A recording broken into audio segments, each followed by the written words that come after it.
So my name is Justin Patchin. I'm an associate professor of criminal justice in the Department of Political Science. I also co-direct the Cyberbullying Research Center, and we are talking about Criminal Justice 103, Survey of the Criminal Justice System. We're going to cover sort of the basics of law and talk about some general concepts that we'll need to apply to policing, courts, corrections later on.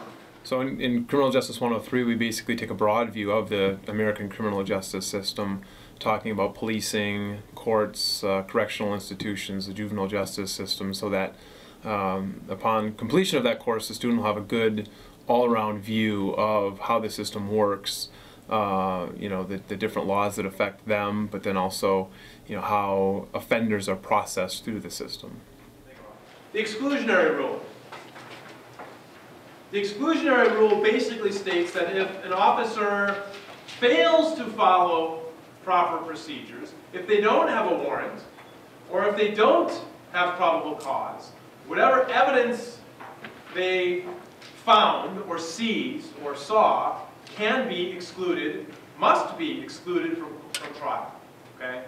Criminal justice system is designed in a way to, I guess, tell citizens, laws tell us what we need to do, what we must do, what we can't do. But those laws also tell criminal justice professionals what they must do and what they can't do in terms of how they treat the general public and even those who are accused of committing a crime.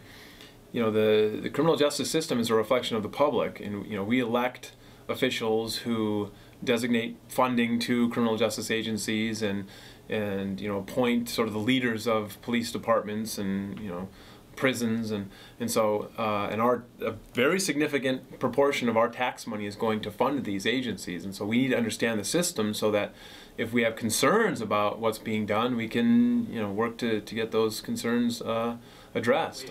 Here's something for you to think about. And you get arrested, can the officer search the contents of your cell phone?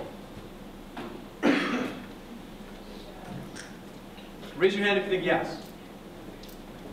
Like two people. Raise your hand if you say no.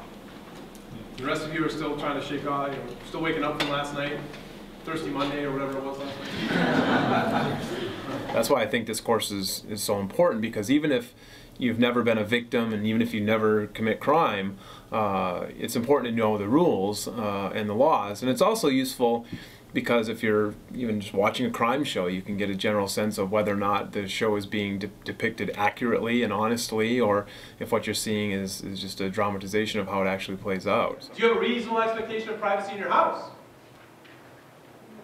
Yeah, you do. Do you have a reasonable expectation of privacy if you're sitting on a park bench? No, it's a public place, right?